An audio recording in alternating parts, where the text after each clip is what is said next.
प्रिय दर्शकों, 2025 में कौन सी राशि ऐसी है जिसके लिए कि एक बड़ा ही अद्भुत गोचर हो रहा है और हर तरफ से लाभ ही लाभ नजर आ रहा है। और देखा जाए तो इस राशि के जातक यदि संपूर्ण अपना कर्म करते हैं, बार बार मैं कहता हूं कि ज्योतिष जो है वो आपके भाग्य का एक तरह से कह सकते हैं लेखा जोखा बताता है। कर्म आपको करना है, जितने आप कर्म करेंगे भाग्य आपका उतना ही सपोर्टिव होता चला जाएगा। ढेर सारे राजयोग बने हुए हों लेकिन आप कर्म न कर रहे हो तो आपको उस राजयोगों का लाभ नहीं मिलेगा। कर्म जरूर करिए, निश्चित रूप से सफलता मिलेगी। और ये राशि जिसकी मैं परिचर्चा करने जा रहा हूं, इस राशि को यानी इस चक्र की दूसरी राशि है वृषभ राशि जिसकी मैं बात कर रहा हूं। इस राशि का यदि गोचर देखा जाए तो 2025 में बड़ा ही शानदार रहेगा और वृषभ राशि के जातकों को कह सकते हैं बड़ा ही स्वर्णिम अवसर एक मिलने जा रहा है 2025 में। और इन राशि वालों ने यदि प्रयास किए तो मान के चलिए कि सबसे ज्यादा लाभ अर्जित करेंगे 2025 के महीने में। हालांकि पहले के 3 महीने जो हैं यानी मार्च तक के बहुत ज्यादा प्रभावकारी नहीं रहेंगे, थोड़े कह सकते हैं कम प्रभावकारी रहे, लेकिन मार्च से लेके और फिर दिसंबर तक का समय इनका विशेष रूप से लाभान्वित रहेगा और विशेष रूप से इन्हें लाभ पहुंचाएगा भी। रीजन उसके पीछे बताएं कि मार्च के बाद से 3 ग्रह ऐसे हैं जो कि अपनी कह सकते हैं राशियों का परिवर्तन करेंगे, उनका गोचर परिवर्तित हो जाएगा। और ये तीनों ग्रह जो होते हैं ये लंबे समय के लिए परिवर्तित होते हैं। शनि जो है वो करीब 2.5 साल के लिए परिवर्तित होता है। ये इनके दशम भाव में चला आ रहा है, शश योग बना के ये चला जाएगा इनके लाभ भाव में, जहाँ की मीन राशि है। मीन राशि में पहले से मौजूद राहु जो है वो चलाएगा दशम भाव में, और जहाँ की कुंभ राशि है। और दशम भाव का राहु क्या क्या दे सकता है इस पे आगे एक परिचर्चा होगी। बहुत ही एक विशेष राजयोग सृजित करता है दशम भाव का राहु।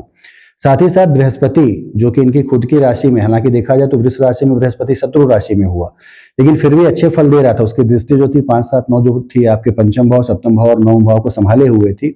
अब वो बृहस्पति जो है गोचर कर जाएगा मार्च के बाद से और चला जाएगा इनके द्वितीय भाव में, यानी धन भाव है, वाणी का भाव है, संपूर्ण पारिवारिक जीवन का भाव है, अचल संपत्तियों का भाव है। इस भाव में बृहस्पति चला जाएगा। तो ये 3 गोचर जो हैं मुख्य रूप से वृषभ राशि वालों के लिए अत्यंत कह सकते हैं सफलतादायक और शुभ फल लिए हुए आएंगे। अब आइए परिचर्चा करते हैं कि मिलेंगे क्या क्या चीजें इनको, यानी क्या क्या चीज ये पा पाएंगे आने वाले 2025 के पूरे वर्ष में। खास तौर से राहु पे मेरा एक फोकस था कि राहु जब भी दशम भाव में हो तो बहुत ही विशेष फल सृजित करता है। कहा जाता है कि राहु से राजयोग सृजित होते हैं कि नहीं, तो राहु यहाँ पे राजयोग सृजित कर रहा है। और दशम भाव में आके आप जब भी किसी बड़े राजनेता की कुंडली देखेंगे, बहुत ही ऊंचे पद पे कोई शासकीय अधिकारी बैठा हुआ उसकी कुंडली देखेंगे, तो राहु जो है इनके दशम भाव से या तो दृष्टि संबंध कह लें, युति संबंध कह लें, अकेले भी यहाँ बैठ सकता है राहु, या तो तृतीय भाव में यहाँ पे राहु जरूर आपको मिलेगा। तो दशम भाव में जब राहु आने जा रहा है, जो कि राजकीय भाव है आपका, कर्म का भाव है, शासकीय भाव है आपका, समाज में आप लोगों को कैसे बात करते हैं, कैसे उनको रिप्रेजेंट करते हैं, कैसे अपनी वाणी से लोगों को प्रभावित करके उनसे अपनी बातों को आप मनवा सकते हैं, यहाँ पे जब राहु आ जाता है तो ये सारी चीजें ये आपके लिए आसानी से सुलभ करने लगता है। न केवल आपके शासकीय राजकीय कार्य होने लगते हैं, बल्कि आप अपनी वाणी से लोगों को एक कह सकते हैं प्रेरित करके एक बहुत बड़े जन समुदाय को प्रेरित करते हैं आप, उसे अपने अनुरूप कार्यों में लगा भी सकते हैं आप। तो राहु जब दशम में आ गया तो मान के चलिए कि राजयोग आपके लिए सृजित हो गया।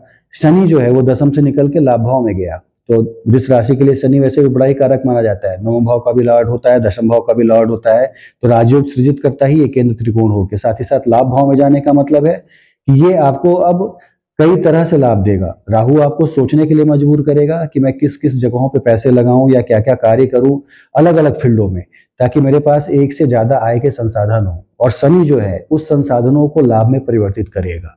तो ये चीज जो दोनों हो रही है ये आपके लिए बहुत ही विशेष सफलतादायक है, राहु और शनि का ये गोचर। बृहस्पति यहाँ सपोर्ट क्या करेगा कि बृहस्पति की जो नौवीं दृष्टि रहेगी वो धन भाव से आपके दशम भाव पे रहेगी, और नौवीं दृष्टि को बृहस्पति के विशेष शुभ माना जाता है। जहां भी रहता है बृहस्पति वहां से ज्यादा वो अच्छे फल देता है जहां पे वो देखता है। तो बृहस्पति और राहु का ये सहयोग कह सकते हैं एक बहुत ही स्पेशल व्यवस्था आपके लिए देगा, कह सकते हैं। राजकीय शासकीय सहयोग तो आपको मिलेंगे ही, कर्म आपके ऐसे रहेंगे कि आपका पैसा जो है वो अचल संपत्तियों में एक तरह से परिवर्तित हो जाए। तो शनि और बृहस्पति का ये संयोग कह लें और राहु का ये संयोग कह लें, आपको एक विशेष सुविधा देने जा रहा है। और खास तौर से मार्च के बाद से, यानी मार्च 2025 के बाद से लेके और करीब करीब दिसंबर तक आपके लिए विशेष सफलतादायक रहेगा। हालांकि देखा जाए तो ये सारे गोचर जो हैं वो करीब करीब राहु को देख लें तो 18 महीने के होते हैं, शनि को देख लें तो करीब करीब 2.5 साल के होते हैं, बृहस्पति भी 12 और 13 महीने के आसपास चलता है। तो एक अच्छे हिसाब में देख लें तो 12 से 13 महीने आपके जो है वो 2026 फरवरी तक का समय जो है एक विशेष सुविधा आपके लिए लेके आएगा। अब करना क्या है आपको कि आपके कर्मों को बढ़ाना है आपको। राहु दशम में चला तो गया, लेकिन आपके कर्म ही नहीं है तो उस तरह के फायदे नहीं देगा।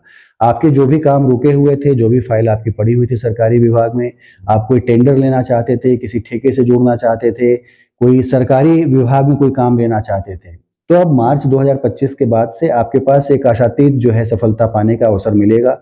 इन सब विभागों में आप सक्रिय हो जाए, इन सब विभागों में आप प्रयास करें, चीजें आपकी बड़ी अच्छी रहेंगी, आपको चीजें बड़ी इजीली मिलेंगी। तो एक विशेष उपाय कर सकते हैं आप इसके लिए कि राहु की आराधना करें। राहु को जितना प्रबल करेंगे उतना ज्यादा आपका कर्म प्रबल होगा। और इससे संबंधित एक वीडियो मैंने बनाई है, ऊपर आई बटन में आपको दिख भी जाएगा कि राहु को प्रबल कैसे करें या राहु के नकारात्मक फल को दूर कैसे करें। शंकर जी की आराधना सबसे बड़ा उपाय है, जो कि मैंने उस वीडियो में बताया हुआ, आप देख सकते हैं जाके वहाँ। शंकर जी की आराधना इस कलयुग में हर व्यक्ति को करनी चाहिए। और राहु की आराधना, चूंकि कलयुग में राहु जो होता है वो बहुत ज्यादा प्रबल फल दे रहा है।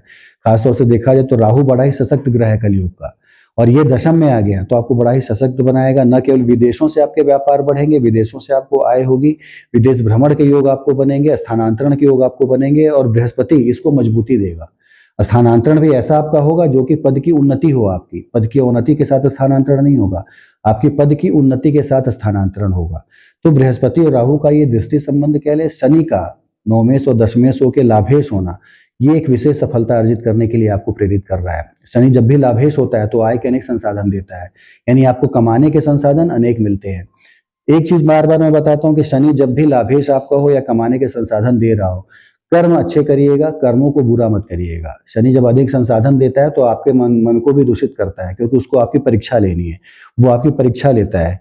और आपको दूषित मन से आप लोगों का कह सकते हैं कि कम पेमेंट करना, उनका कुछ अपने आप हड़प लेना, कुछ लोगों को बिना बताए उनका पैसा ले लेना, या इस तरह की चीजें करते हैं आप, तो आप मान के चलिए कि आने वाले समय में आपको इस चीज के परिणाम भी गलत देखने को मिलेंगे, अच्छे नहीं मिलेंगे देखने को, क्योंकि शनि कर्मफल दाता है, न्यायप्रिय है ये।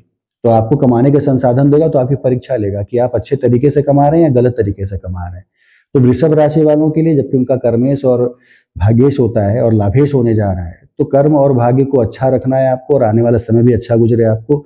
तो कमाने के संसाधन हमेशा अच्छे रखिएगा, बुरे मत करिएगा। किसी को दुख देके, किसी को संतरास देके कमाने का प्रयास मत करिएगा, नहीं तो उसको आपको कह सकते हैं एक तरह से स्थिति आपकी आने वाला फिर फ्यूचर जो है आपका वो बहुत अच्छा नहीं होगा, कुछ ना कुछ संभावनाएं खराब होने की बनेंगी।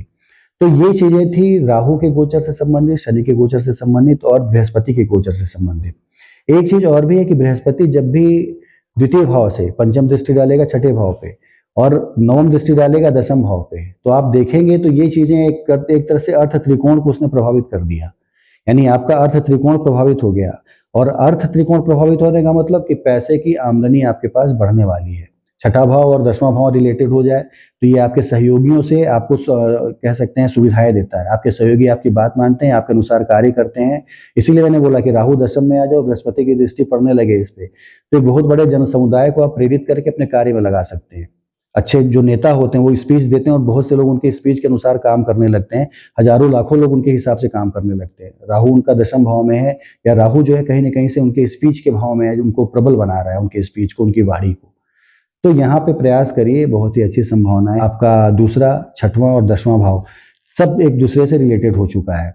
और निश्चित रूप से वृषभ राशि के लिए ये अर्थ क्षेत्र जो है ये बड़ा ही प्रबल होने जा रहा है, अच्छी संभावनाएं लेके आ रहा है 2025 से और फरवरी 26 तक का समय।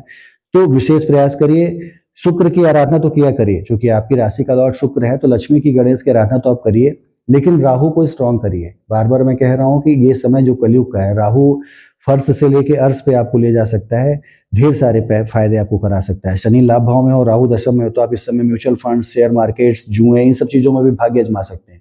निश्चित रूप से सफलता मिलने की संभावनाएं बनेंगी। तो मार्च के बाद से 2025 मार्च के बाद से पूरा अपना प्रयास लगाइए, पूरा एक प्रतिफल दीजिए अपने कर्मों को, देखिए आप किस तरह से उत्तरोत्तर प्रगति करते रहते हैं। तो इतनी ही चीजें थी, बाकी आपकी अपनी कुंडली है। मैं बार बार कहता हूँ कि नीचे दिए नंबरों पे आप एक अपॉइंटमेंट लेके चीजों को पूछ सकते हैं, सारी चीजें विस्तार से आपको समझा के बता दी जाएंगी। धन्यवाद।